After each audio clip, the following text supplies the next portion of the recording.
சீமானை வழிமறித்த பாமக பெண்கள் என்ன காரணம், நிகழ்வு என்ன அப்படிங்கிறத விரிவாக பார்க்கலாம்.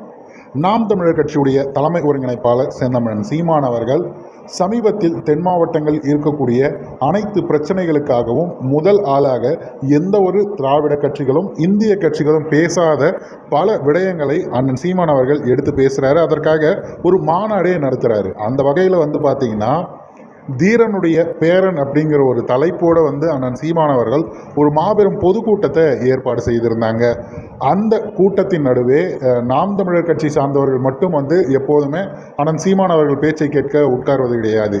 அங்கே அனைத்து பொதுமக்களும் தன்னெழுச்சியாக நாம் தமிழர் கட்சியின் கூட்டத்தில் கலந்து கொள்வதுங்கிறது இயல்பு. அதையும் கடந்து கட்சி வேறு ஒரு கட்சியில் இருந்தாலும் அவர்கள் அண்ணன் சீமான் அவர்கள் மீதுள்ள அன்பின் காரணமாக அந்த கூட்டத்தில் கலந்து கொள்வதை நம்மால் பார்க்க முடியும். அந்த வகையில் அண்ணன் சீமான் அவர்கள் பார்த்தீங்கன்னா, சமீபத்தில் அவர் அந்த கூட்டத்திற்காக செல்ற வழியில் கூட மாற்று கட்சியை சார்ந்தவர்களாக இருந்தாலும் சரி, அவர்களும் அண்ணன் சீமான் அவர்களோட புகைப்படம் எடுத்துக்கொள்வதற்காக காத்திருந்து, அண்ணன் ஒரே ஒரு புகைப்படம் மட்டும்னே அப்படின்னு சொல்லிட்டு, அதுவும் அவர்களது கட்சி துண்டை போட்டுக்கிட்டு இருக்க அதே இடத்துல கூட அண்ணன் சீமான் அவர்களோட புகைப்படம் எடுக்கிறது அப்படிங்கிறது ரொம்ப வித்தியாசமாக இருந்தது. அவர்களது வேலை ஒரு பக்கம் பார்த்துட்டு இருந்தாலும் அந்த இடத்துல அண்ணன் வந்துட்டால் அவர்களுக்கே தெரியாமல் அண்ணனோடு ஒரு படம் எடுத்துக்கொள்ள வேண்டும் என்ற ஆசையோடு வருவதை பார்க்கும்போது தமிழ் தேசியத்தின் வளர்ச்சி நம் கண்களில் மிகப்பெரிய ஒரு ஆனந்தத்தையே கொடுக்குது அப்படின்னு தான் நம்ம சொல்லி ஆகணும்.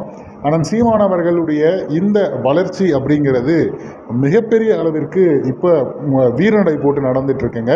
2026 தேர்தலில் இதை கடந்து ஒரு வெற்றி பெற்ற கட்சியாக நாம் தமிழர் கட்சி முதல் அதனுடைய அடியெடுத்து வைக்கக்கூடிய சம்பவம் நடக்க போகுது அப்படிங்கிறதுல மாற்று கருத்து கிடையாது. இப்பொழுதே அண்ணன் சீமான் அவர்கள் அடுத்தடுத்த மாநாட்டுகளை அறிவித்து கொண்டிருக்கிறார்.